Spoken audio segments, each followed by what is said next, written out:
Welcome to Violin Adventures number 91. Well, we start off with our challenging cello.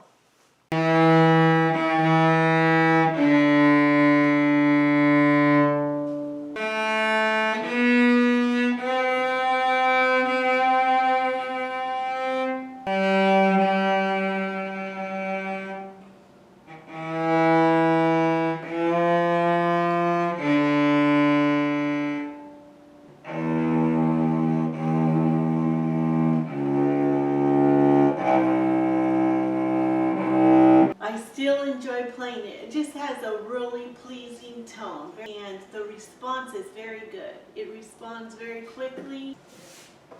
It's time to take the strings off and get this instrument ready to be stripped and revarnished. I'm so happy with the tone on this instrument, so it makes me want to keep going and finish it all up. I'm not going to mark the pegs because we're going to get better pegs for that. Now normally I take the fingerboard off. I'm a little bit scared about how this is glued on, if it's going to come off. So let's try and see if we can get it off. It'll make varnishing so much better. Okay, just got the upper nut off. That had the correct glue on it, so let's try the fingerboard.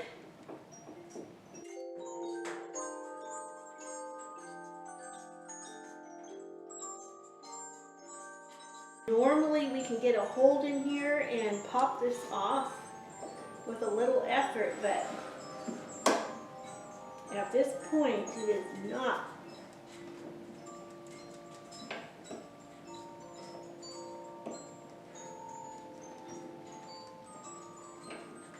It looks like someone else tried to get this off before and gave up.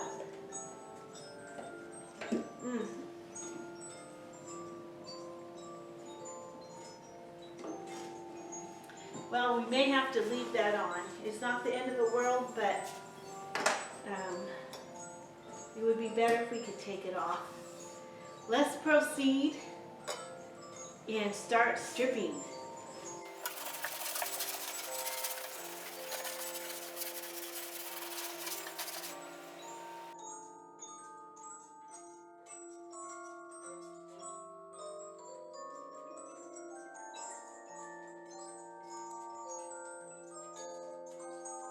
This darker part seems to be some type of glue or varnish that was covering up. But I think it's glue because none of my materials that I use to get rid of the varnish are affecting this part. So I'm carefully scraping it off. Now if you can look here, you can see the scratches in the wood, and that is from using sandpaper.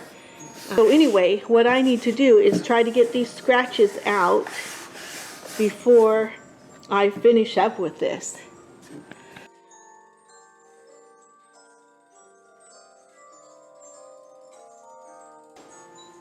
So I like to use just denatured alcohol, nothing harmful for the wood.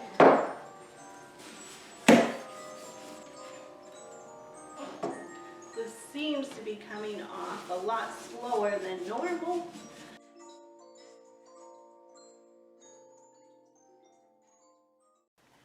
Now, as I was editing this video, I thought, oh, there's not going to be much really to watch. It's going to be pretty boring because I spent most of the week stripping the cello. Because it is slow and laborious and I'm just sitting there rubbing on the cello mindlessly, I began to rant and rave. Well, I cut most of it out, but I left just a little bit that might be interesting. So, hope you enjoy. Well, it looks like this is going to take a while to get it off. And one of you sent me a repair video where the person insisted that the original Titebond glue was okay to use. And one of the reasons he did not realize or think about is that hot hide glue is the only glue that will sink in to both pieces and draw it together instead of having a layer of glue holding the pieces together.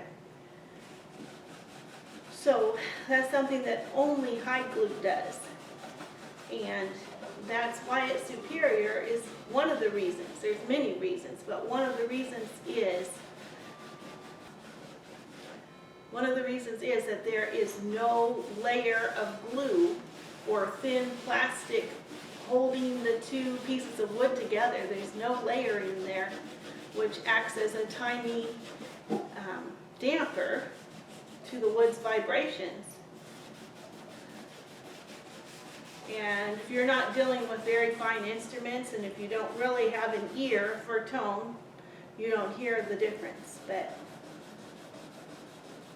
really fine instruments have a fine tone because of the way they're made and the way they're held together. I mean, there's so many reasons, but one of them is the hide glue. It allows the vibrations to keep going and continue. The Titebond glue may allow a little bit of vibration, but not like the hide glue does. Guitars are a totally different kind of instrument that is plucked rather than bowed, and vibrations are not as important on a guitar as they are on a string bowed instrument. And hide glue, though, takes a little more work than just grabbing a bottle and squeezing the glue out. You do have to let the granules expand in the water, and then you have to cook it for quite a while. So, and I think also the more you play on a fine instrument, the more refined your ears are going to become.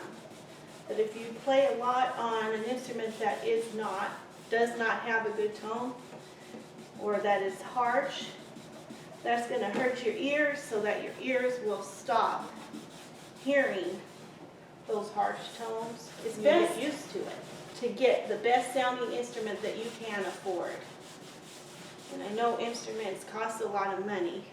If you go to the right places, like my shop, I have a lot of instruments in the lower end that have really nice back tone. At this, trying to get the varnish off. We did get this backside done, and now I'm starting on the top. We still have the sides to do. So we'll see how quickly. I don't like to do this for a long extended period of time because I don't want to be breathing the fumes that much. And it does take a while to get it cleaned off. So we'll see how fast this side goes. I can see that the top is opening a little bit right here and right here. Those were the worst areas of warp.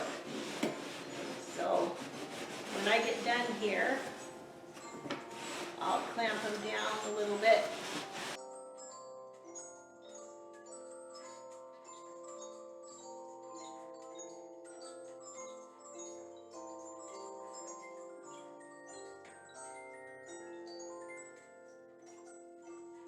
Then we got a package in the mail. We just got a package. There it is. Let's open it up and see what's in there. This is a package from one of you great listeners. So we're going to open this up and make sure that everything arrived in good condition and nothing is broken. Which this is packed really nicely, so I don't think there's going to be a problem. But we'll double check. You did a great job with this packing in 2 boxes and lots of cushioning. That is awesome. Save all this packing. Yeah, that's great. There's padding on both ends. That is packed beautifully.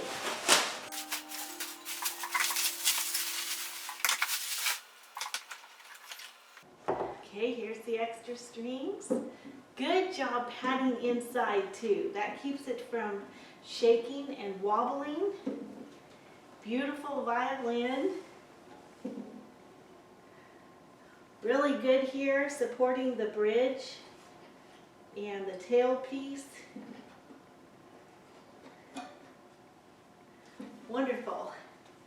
Okay, very good. This looks very good.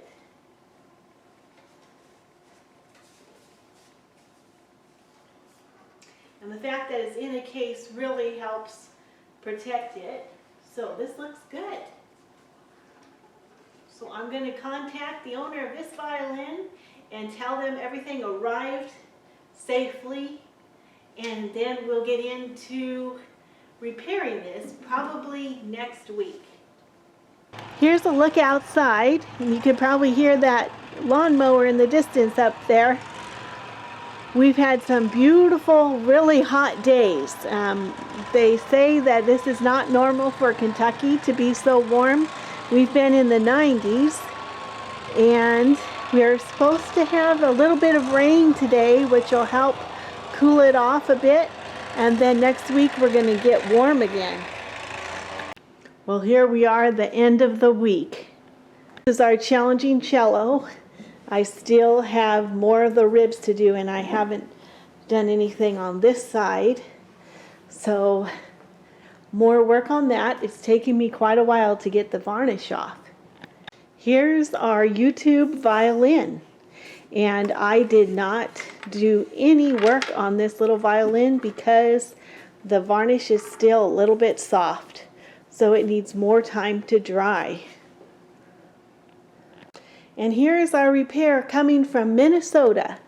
I'm looking forward to checking this violin out and figuring out how we can improve the tone. The tone is just a little bit hard and not free.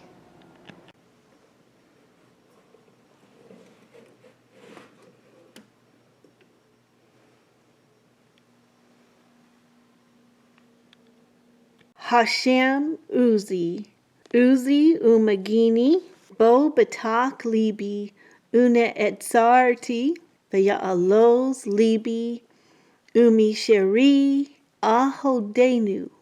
This says, the Lord, or Hashem, is my strength and my shield. In him my heart trusts, and I am helped. My heart rejoices or exults, and with my song I will praise him. If you know where this is found, leave it in the comments below. And if you have a verse you'd like to hear in the Hebrew, just let me know. Thank you all so much for watching, for all your thumbs up and your comments. I love talking to you in the comment section. And to the new subscribers, thank you for subscribing. Until next time, God bless you. Bye.